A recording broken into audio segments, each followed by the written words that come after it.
So you may have noticed there is no asterisk, no star on this lesson name. So this is one of those videos that is not core. You can skip it if you want, but unless you're in a rush, just go with the flow. What I'm going to be showing you here is in the last video we used this F string, this formatted string, and this is relatively new in Python. Well, it's been a few years, but if you look at lots of Python code, you might see other ways of doing this. And I'm not going to show you all of them. I'm going to show you 1.5 other ways. So let's get rid of this.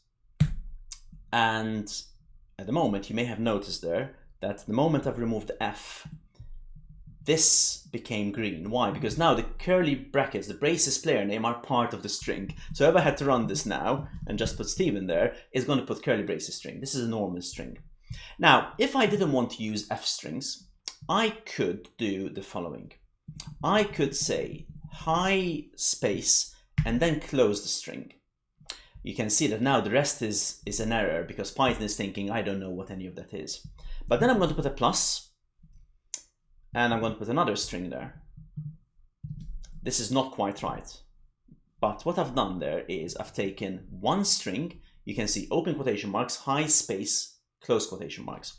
Then I'm adding it to another string, which starts with exclamation mark, are you ready to play? Now, you can probably guess what's missing there.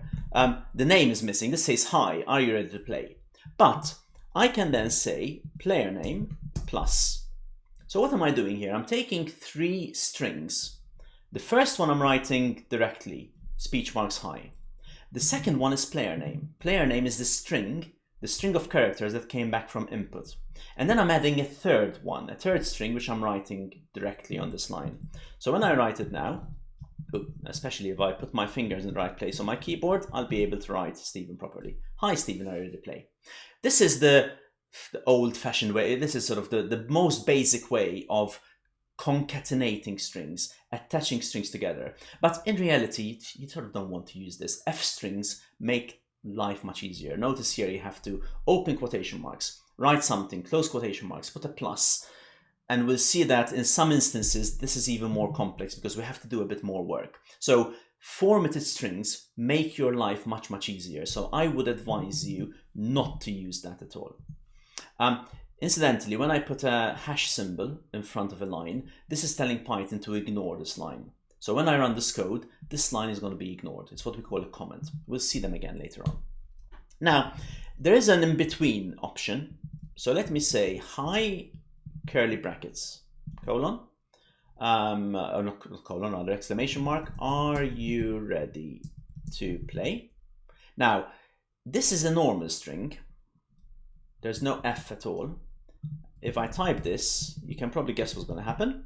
It says, hi, curly braces, are you ready to play? But, and here we're going to start learning some of the basic notation. This is a notation we're going to see a lot in Python.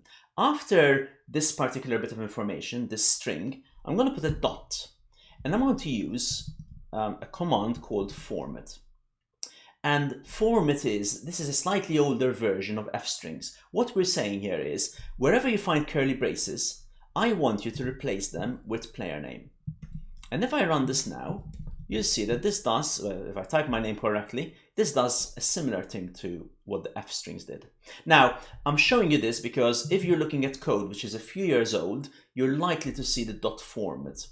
Nowadays, if you're writing code, there are, in most cases, you want to use F strings, which is, and I'll finish off with the F string again,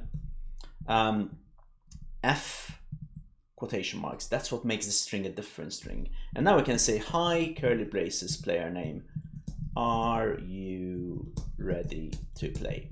Or whatever. And you can see the similarity between the second one. So this is the oldest one, if you like. There are other ways, by the way, which I'm not showing you here. There are some really old-fashioned ways of concatenating strings. But this is a sort of an intermediate one where you put a dot format. We'll see what the dot commands are. We'll be using them a lot. And the F string sort of takes this to a next level and says, well, actually, I can put whatever I need directly inside the curly braces. So these are 3 ways of sticking strings together, concatenating strings. But my advice is when you're writing your own code, use F strings. They are newest and the nicest way of putting strings together.